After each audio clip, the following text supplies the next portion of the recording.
Hello listener, আমি অভি Chowdhury. SEO টিউটোরিয়ালে আপনাদের স্বাগতম। আশা করছি আপনারা সবাই ভালো আছেন এবং এসএমএম ভিডিওগুলো দেখে আপনারা ভালোই আর্ন করছেন। আপনাদের আর্নকে আরও বাড়ানোর জন্য এবং দীর্ঘায়িত করার জন্যই এই এসইও টিউটোরিয়ালগুলো তৈরি। শুধু আপনাদের কাছে একটাই রিকোয়েস্ট থাকবে, আপনারা যদি ভালোভাবে আর্ন করতে চান বা ভালোভাবে এসইও জানতে চান, তবে এই ভিডিওগুলো সিরিয়াল মেনটেন করেই দেখুন, তবে আপনারা ভালো একটা ফিডব্যাক পাবেন। তো চলুন শুরু করি। এই লেসনে সুনির্দিষ্ট করেছিলাম যে আমাদের যে প্রোডাক্ট বা সার্ভিস কি এবং তার কাস্টমার কারা। এখন কাস্টমার চূড়ান্ত করার পরে এখন আমরা বুঝবো যে সেই কাস্টমারকে কিভাবে মোটিভেট করব, মানে সেই কাস্টমারকে কিভাবে আমার এই প্রোডাক্টগুলো দেখাবো। তো অ্যাকচুয়ালি এতে করে আমার ইফেক্টিভ অ্যাডভার্টাইজমেন্ট তৈরি হবে। তো এটা আমাদের জন্য বোঝা খুবই ইম্পর্টেন্ট, এই কারণ আমরা হচ্ছে মার্কেটার, মানে অনলাইন মার্কেটার। তো যার ফলে আমাদের এই বিষয়গুলো খুব ক্লিয়ার কনসেপ্ট থাকতে হবে যে কাস্টমারকে কিভাবে মোটিভেট করতে হবে, কাস্টমারকে কিভাবে আমার প্রোডাক্ট কিনতে আমি সাইকোলজিক্যালি মোটিভেটেড করব। তো আমরা প্রথমেই বুঝবো এটা কি অ্যাডভার্টাইজিং নাকি মার্কেট প্রমোশন। যদি এটা হয় অ্যাডভার্টাইজিং, মানে বায়ার আমাকে যে এসইওর কাজটা দিবে সেটার উদ্দেশ্য যদি হয় মানে অ্যাডভার্টাইজিং, আমরা কি করব, ওই প্রোডাক্টের গুণগান প্রচার করব যে এই প্রোডাক্টটা ভালো, এই প্রোডাক্টটা মানে অন্যান্য কোম্পানির চেয়ে ভালো, এই প্রোডাক্টের এই গুণ আছে, আমরা এগুলোই প্রচার করব। আচ্ছা, এরপর হচ্ছে মার্কেট প্রমোশন। যদি কোম্পানি চায় যে অল্প সময়ে সে অনেক মানুষকে দিয়ে সে প্রোডাক্টটা কিনাবে, মানে প্রোডাক্টের গ্রাহক বাড়াবে অথবা কাস্টমার খুব দ্রুত বাড়াবে, তখন সে কি করে নিজে কিছু মানে লস স্বীকার করে। যেমন সে এক্সট্রা আইটেম দেয়, গিফট দেয়, এটার সাথে ওইটা ফ্রি দেয়। কোম্পানি লাভ করে না, অথবা কোম্পানি তার লাভ থেকে কিছু জিনিস ভর্তুকি দিয়ে সে কাস্টমারের কাছে প্রোডাক্টটা পৌঁছায়।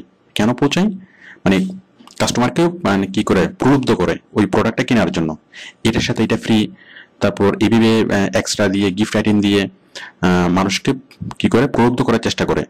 কারণ এই জন্য যে একবার যদি সে ওই প্রোডাক্টটা কিনে, তখন সে ধীরে ধীরে হয়তো সেই প্রোডাক্ট অভ্যস্ত হয়ে যাবে। এছাড়া নতুন কোম্পানিগুলো মার্কেট প্রমোশন করায়। যেমন ভীম সাবান যখন নতুন আসছিল, তখন মানুষ তো চিনে না যে ভীম কি, যেটা দিয়ে হাড়ি পাতিল পরিষ্কার করা হয়। তো মানুষ তো অনেক আগে থেকে ছাই অথবা সাধারণ সাবান ইউজ করে আসছিল। বাট ভীম যে একটা কাজের জিনিস, সেটা বোঝানোর জন্য কোম্পানিকে অনেক ব্যাগ পেতে হয়েছিল। প্রথমে কোম্পানিকে প্রচুর পরিমাণে মার্কেট প্রমোশন করতে হয়েছিল। কোম্পানির যে মানে সেলসের লোকজন এসে, মানে যারা ব্র্যান্ড প্রমোটর, তারা এসে প্রতি পাড়ায় মহল্লায় মানুষকে একদম ঘুষ ইমেজে দেখিয়েছিল যে দেখেন, একদম চেহারা দেখতে পারবেন। তো এইভাবেই মানে মার্কেট প্রমোশন করে নতুন কোম্পানিগুলো তাদের প্রোডাক্টকে পরিচিত করে। আর একটা প্রোডাক্ট যখন পরিচিত হয়ে যায়, তখন আর মার্কেট প্রমোশন করা লাগে না, তখন অ্যাডভার্টাইজিং করলেই হয়। যেমন ভিআইএম ভীম প্রথমে কি করেছিল, মার্কেট প্রমোশন করেছিল, আর এখন কি করে, এখন ওরা অ্যাডভার্টাইজিং করে। তো যদি আপনার প্রোডাক্টটা আপনাকে যদি বায়ার এটার প্রচার করতে বলে, এখন প্রচার করার সময় আপনি এসইওর কাজটা শুরু করার সময় যেটা আপনি লক্ষ্য রাখবেন, এটা কি অ্যাডভার্টাইজিং নাকি মার্কেট প্রমোশন। যদি হয় অ্যাডভার্টাইজিং, তাহলে আপনি প্রোডাক্টের গুণগান প্রচার করবেন। যদি হয় পুরনো কোম্পানি, তাহলে আপনি অ্যাডভার্টাইজিং করবেন, আর তার মানে কি প্রোডাক্টের গুণগান প্রচার করবেন। আর যদি হয় নতুন ধরনের প্রোডাক্ট, সম্পূর্ণ মানে নতুন ধরনের প্রোডাক্ট, মানে আগে এই প্রোডাক্ট কখনো দেখা যায় নাই, তাহলে সেই প্রোডাক্টের জন্য আপনি কি করবেন, মার্কেট প্রমোশন করবেন। এবং মার্কেট প্রমোশন করার সময় আপনি বায়ারকে জিজ্ঞেস করবেন যে তুমি এক্সট্রা কি ফেসিলিটিস দিচ্ছ, মানে এটার সাথে কি ফ্রি দিচ্ছ, এগুলো সবগুলো বায়ার আপনাকে বলবে। তাহলে আপনি প্রথমে শিওর হয়ে নেবেন আপনি কি করতে যাচ্ছেন, আপনি কি অ্যাডভার্টাইজিং করতে যাচ্ছেন নাকি আপনি মার্কেট প্রমোশন করতে যাচ্ছেন। আচ্ছা, এরপরে আপনি ক্রিয়েট রিলিভেন্ট কন্টেন্ট। আমরা যে কাস্টমার সিলেক্ট করেছিলাম, সেই কাস্টমারের মেন্টালিটি বুঝে আমাদেরকে কন্টেন্ট সিলেক্ট করতে হবে, কন্টেন্ট ক্রিয়েট করতে হবে। Create relevant content for targeted customer. Say targeted কাস্টমারকে টার্গেট করে টার্গেটেড কাস্টমারকে স্যাটিসফাই করার জন্য অথবা টার্গেটেড কাস্টমারকে বাইরের সাইটে ডাইভার্ট করানোর জন্য আমাদেরকে খুব সুন্দর কন্টেন্ট লিখে সেই কাস্টমারকে অ্যাট্রাক্ট করতে হবে। কারণ সুন্দর কন্টেন্ট না লিখলে বায়ার সেই কন্টেন্টগুলো এই কাস্টমাররা অথবা ভিউয়াররা সেই কন্টেন্টগুলো পড়বে না। কন্টেন্টগুলো হতে হবে সুন্দর, ইনফরমেটিভ এবং তাদের মনের মতো, এবং তাদের সেই ধরনের প্রয়োজন আছে, যে ধরনের কন্টেন্টের প্রয়োজন সেরকম। তো কন্টেন্ট বলতে আমরা কি বুঝি? আমরা এসইও করার জন্য যে ধরনের কন্টেন্টগুলো ইউজ করি, মানে মানুষকে কি করি আমরা, মানে ডাইভার্ট করি। যে একটা আর্টিকেল দিলাম, একটা আর্টিকেল দিয়ে নিচে কি লিখলাম, যদি আপনি এই ধরনের আরো আর্টিকেল চান, আরো ইনফরমেশন চান, তাহলে নিচের এই লিঙ্কে ক্লিক করুন। সাপোজ আমি স্কিন কেয়ার টিপস লিখে একটা আর্টিকেল লিখলাম, নিচে কি লিখলাম, ইউনিলিভারের লিঙ্কটা দিয়ে দিলাম যে স্কিন কেয়ার টিপস, এখানে 5টা স্কিন কেয়ার টিপস লেখা আছে। যে কোনো ভিজিটর ওটা পড়লো, পড়ার পর নিচে কি লেখা থাকলো যে যদি আপনি আরো জানতে চান তাহলে নিচের এই লিঙ্কে ক্লিক করুন। তো ওই লিঙ্কে ক্লিক করলে সে চলে যাচ্ছে কোথায়, স্কিন কেয়ারে, ওই বায়ারের ওয়েবসাইটে, মানে ইউনিলিভারের ওয়েবসাইটে। তো এই যে আমরা আর্টিকেল দেখিয়ে এই যে স্কিন কেয়ার টিপস, এটা একটা ইনফরমেশন, এই ইনফরমেশন দিয়ে মানুষকে কেউ মানে ডাইভার্ট করছে, মানুষকে ওই ইনফরমেশনগুলো পড়তে বাধ্য করছে, এবং পড়ার পরেই তারা ওই নিচের ওই লিঙ্কে ক্লিক করছে। এখন মানুষ যদি ইনফরমেশনগুলো নাই পড়ে, তাহলে সে নিচের ওই লিঙ্কে ক্লিক করবে না, ওই লিঙ্ক পর্যন্ত সে যাবে না। তো এই জন্য আমরা এসইওর কাজ করার জন্য যে ধরনের কন্টেন্ট তৈরি করি, ওয়েবসাইট কন্টেন্ট, আমরা কন্টেন্ট বলতে যা বুঝি, আর্টিকেল, ইমেজ অথবা ভিডিও, এগুলো যে কোনো একটা কন্টেন্ট হতে পারে। এটা আপনি আর্টিকেল দেখিয়ে মানুষকে ডাইভার্ট করতে পারেন, ইমেজ দিয়ে একটা ছবি দিলেন, ছবি দিয়ে নিচে একটা লিঙ্ক দিলেন যে আপনি যদি এরকম আরো ছবি দেখতে চান তাহলে নিচের এই লিঙ্কে ক্লিক করুন, ওই মানে বাইরের লিঙ্কটা দিয়ে দিলেন। তাহলে ছবি দেখিয়ে মানুষকে ডাইভার্ট করা যায়, আবার ভিডিও দেখিয়েও মানুষকে কি করা যায়, মানে ডাইভার্ট করা যায়। ওকে, তো আমাদের মূল উদ্দেশ্য হলো অন্য সাইট থেকে এই কন্টেন্টগুলোর মাধ্যমে কি করা, মানে ভিজিটরকে বাইরের সাইটে মুভ করানো।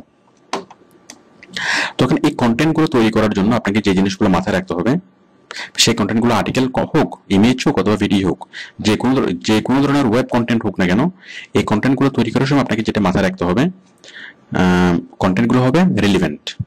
মানে আপনার কাস্টমার যারা টার্গেটেড কাস্টমার, আমরা একদম ফাইনালি যে কাস্টমারকে চূড়ান্ত করছি সেই কাস্টমারের সাথে প্রাসঙ্গিক হতে হবে, সেই কাস্টমারের জন্য ইউজফুল ইনফরমেশন হতে হবে, মানে কাস্টমারের কাজে লাগে এমন তথ্য হতে হবে, এটা আপ টু ডেট তথ্য ইনফরমেশন হতে হবে, মানে একদম লেটেস্ট ইনফরমেশন হতে হবে।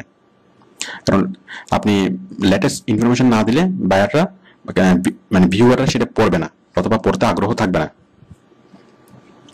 এরপর হচ্ছে অ্যাট্রাকটিভ হতে হবে, আপনি যে লেখা নিয়ে লিখবেন সেই লেখাটা হতে হবে, সেই টপিকটা হতে হবে খুবই অ্যাট্রাকটিভ। আচ্ছা, যেমন আপনি যদি লেখেন যে স্কিন কেয়ার প্রোডাক্টস, মানুষের খুব একটা আগ্রহ থাকবে না। যদি লেখেন যে স্কিন কেয়ার কোম্পানি, তাহলে মানুষের খুব একটা আগ্রহ থাকবে না। বা যদি লেখেন যে স্কিন কেয়ার টিপস, তাহলে মানুষের খুব আগ্রহ থাকবে। যদি আর একটু লিখতে পারেন যে স্কিন কেয়ার সিক্রেটস, তাহলে সিক্রেট কথাটার প্রতি মানুষের আগ্রহ থাকবে, তাহলে মানুষ ওখানে ক্লিক করবে। তাহলে বুঝতে পারছেন, অ্যাট্রাকটিভ হতে হবে, স্যাটিসফাই টার্গেটেড কাস্টমার। আপনার লেখাগুলো এমন হতে হবে, আপনার কন্টেন্ট এমন হতে হবে যেন আপনার যে টার্গেটেড কাস্টমার, সেই টার্গেটেড কাস্টমার যেন আপনার সেই লেখাতে স্যাটিসফাই হয়। তাহলে বুঝতেই পারছেন যে আপনার লেখাটা কি হতে হবে, রিলেভেন্ট হতে হবে, ইউজফুল ইনফরমেশন হতে হবে, আপ টু ডেট অথবা লেটেস্ট ইনফরমেশন হতে হবে, অ্যাট্রাকটিভ হতে হবে, এবং আপনার সেই টার্গেটেড কাস্টমারকে স্যাটিসফাই করতে হবে। ধরুন আপনি বিক্রি করবেন গাড়ি। এখন গাড়ি কোন ধরনের গাড়ি? সস্তা গাড়ি, চিপ কার। এখন এই চিপ কারকে আপনি কিভাবে মানে করবেন, মার্কেটিং করবেন, কি ধরনের আর্টিকেল আপনি লিখবেন এটা মানে মার্কেটিং করার জন্য? তাহলে চিপ কারের সাথে যেমন চিপ কার নিয়ে আপনি অনেকগুলো আর্টিকেল কালেক্ট করতে পারেন, চিপ কার, ফুয়েল সেভিং কার, এভাবে আপনি আরো অন্যান্য টপিকগুলা মানে চিন্তা করবেন, যেগুলা যারা সস্তায় গাড়ি খুঁজে তারা যে শব্দগুলো দিয়ে সার্চ করতে পারে। যেমন চিপ কার, রিকন্ডিশন কার, ফুয়েল সেভিং কার, তারপরে নর্মাল কার, এই ধরনের মানে শব্দগুলা, আপনি এই ধরনের শব্দগুলো দিয়ে আর্টিকেল লিখবেন এবং সেগুলো পাবলিশ করবেন। তো আর্টিকেল এই ধরনের আর্টিকেলগুলো কারা পড়বে? যারা স্পেশালি অল্প দামি গাড়ি চাই। তো বুঝতে পারছেন, ধরুন আপনি বিক্রি করবেন সাবান, তো সাবানের মেন কাজ কি? মানুষ সাবান কেন কিনে? মানুষ সাবান কিনে যে শরীর মানে পরিষ্কার করার জন্য, মানে আমরা টয়লেট সোপ যে কারণে কিনি সেটা হচ্ছে আমরা পরিষ্কার হওয়ার জন্য। আচ্ছা, এখন কোন সাবানের বিজ্ঞাপনে কি আপনি শুনেছেন যে এই সাবান দিয়ে গোসল করলে আপনি মানে পরিচ্ছন্ন হবেন, আপনি পরিষ্কার হবেন? কোনো সাবানের অ্যাডভার্টাইজমেন্টে মানে শোনা যায় না, কারণ ইটস কমন, সাবান কিনে মানুষ পরিষ্কার হওয়ার জন্য।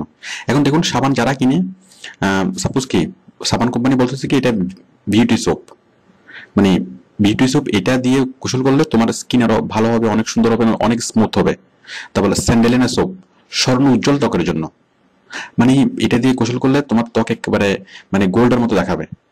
তো অ্যাকচুয়ালি ওগুলো হচ্ছে মানে ইমপ্রেশন। এখানে সাবান কোম্পানি আইডেন্টিফাই করেছে যে এই মানে প্রোডাক্টটা কারা কিনবে এবং তাদের সাইকোলজি বুঝে সেভাবেই তারা অ্যাডভার্টাইজমেন্ট করছে।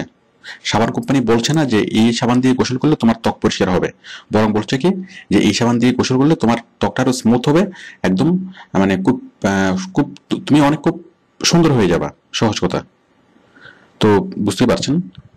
তো এভাবে আপনাকে আগে কাস্টমারকে বুঝতে হবে, কাস্টমারের সাইকোলজি বুঝতে হবে, দেন তাদের এই সাইকোলজি বুঝেই সেভাবে আপনাকে কন্টেন্টগুলো তৈরি করতে হবে, মানে আর্টিকেল অথবা ইমেজ অথবা ভিডিও এভাবে তৈরি করতে হবে। এবং এগুলো তৈরি করতে পারার উপরেই ডিপেন্ড করবে আপনি কত ভালো মার্কেটার, আপনি কত ভালো এসইওর কাজ করতে পারবেন। এবং অ্যাকচুয়ালি এসইওর কাজ করতে গেলে ক্রিয়েটিভিটি এখানেই। যারা এই বিষয়গুলো ভালো করতে পারবে তারা অনেক অনেক দূরে এগিয়ে যেতে পারবে। তারা নিজের মানে সম্পূর্ণ নিজের ডাইরেকশনে কাজ করতে পারবে, বাইরকে সাজেস্ট করতে পারবে, এবং তখন বায়ার আপনাকে অনেক বড় বড় প্রজেক্ট নিশ্চিন্তে দিবে। বাট এই বিষয়গুলো না বুঝলে সবসময় অন্যের কথা মতো কাজ করতে হবে, অন্য কোনো ফার্মের আন্ডারে থেকেই কাজ করতে হবে। মানে বায়ার বড় কোনো প্রজেক্টের জন্য মানে বড় কোনো প্রজেক্টের দায়িত্ব দিবে না। তো বুঝতেই পারছেন, আপনি যদি অনেক বড় কিছু চিন্তা করেন আপনাকে প্রুফ করতে হবে যে আপনি এই জিনিসগুলো বুঝেন। এরপর দেখুন, আমরা 3 ধরনের কাস্টমারের কাছে কোনো একটা প্রোডাক্ট সেল করি। মানে 3 ধরনের কাস্টমার থাকে। যে ধরনের প্রথমত হচ্ছে প্রয়োজনীয়, মানে একটা প্রোডাক্ট তার খুবই প্রয়োজন, যেমন একটা কলম অথবা একটা সাবান। যেমন একটা সাবান প্রত্যেক মানুষের প্রয়োজন, এটা একটা প্রয়োজনীয় প্রোডাক্ট। তারপর চাল ডাল নুন সবকিছু কি প্রয়োজনীয়। তো যেগুলো প্রয়োজনীয় প্রোডাক্ট সেগুলো যখন আপনি মার্কেটিং করবেন তখন আপনাকে খুব বেশি কথা বলার দরকার নেই। আপনি যেটা বলবেন যে এই প্রোডাক্টটা ভালো, এই প্রোডাক্টের মানে কোয়ালিটি ভালো, আর তাছাড়া মানে গুণগত মান ভালো, প্লাস অন্য কোম্পানির চেয়ে 2 পয়সা সস্তা। মানে হয়তো সস্তা বলতে হবে না, কোয়ালিটি ভালো এটা বলতে হবে প্রয়োজনীয় প্রোডাক্টটা সেল করার জন্য। হয়তো সস্তা অথবা কোয়ালিটি ভালো অথবা দুইটাই। যাই হোক, আপনি যখন স্বল্প প্রয়োজনীয় প্রোডাক্ট মানে লাক্সারিয়াস প্রোডাক্ট, যখন আপনি কোনো লাক্সারিয়াস প্রোডাক্ট মার্কেটিং করবেন, যেমন এসি রেফ্রিজারেটর এভাবে অন্য কোনো স্বল্প প্রয়োজনীয় জিনিস, যে ওয়াশিং মেশিন, তখন আপনি কি বলবেন যে এটার মানে এটার যে লাক্সারি, সেই লাক্সারিটি আপনি বুঝাবেন যে এটা দিয়ে করলে তুমি অন্যদের চেয়ে একটু আলাদা হবা, তোমার স্ট্যাটাসটা আর একটু বাড়বে। তো লাক্সারিয়াস প্রোডাক্ট তারাই কিনবে যাদের মোটামুটি কি প্রয়োজনের চেয়ে অতিরিক্ত টাকা আছে। তো তাদেরকে বলার সময় যেটা আপনি বলবেন সেটা হচ্ছে ওই লাক্সারিটা ভালো করে শো করবেন, যে কিভাবে সে মানে বিলাসিতা এক্সপ্রেস হচ্ছে, তারপর কমফোর্ট, সে কত বেশি কমফোর্ট পাচ্ছে সেগুলো বুঝাবেন। তো লাক্সারিয়াস প্রোডাক্টগুলো মার্কেটিং করার সময় আপনি যেটা বলবেন যে এটা অনেক বেশি লাক্সারিয়াস, এটার ব্র্যান্ড ইমেজ অনেক বেশি, এবং এই প্রোডাক্টও অনেক ভালো প্রোডাক্ট, এবং এটা দীর্ঘস্থায়ী হবে, লং লাস্টিং হবে। আচ্ছা, এরপর হচ্ছে সম্পূর্ণ ডিফারেন্ট প্রোডাক্ট, ইমোশনাল প্রোডাক্ট। আমি আগে বলেছিলাম যে এটা হীরার নেকলেস। এখন হীরার নেকলেস হলো একটা ইমোশনাল প্রোডাক্ট, অথবা এছাড়া যে কোনো অর্নামেন্ট।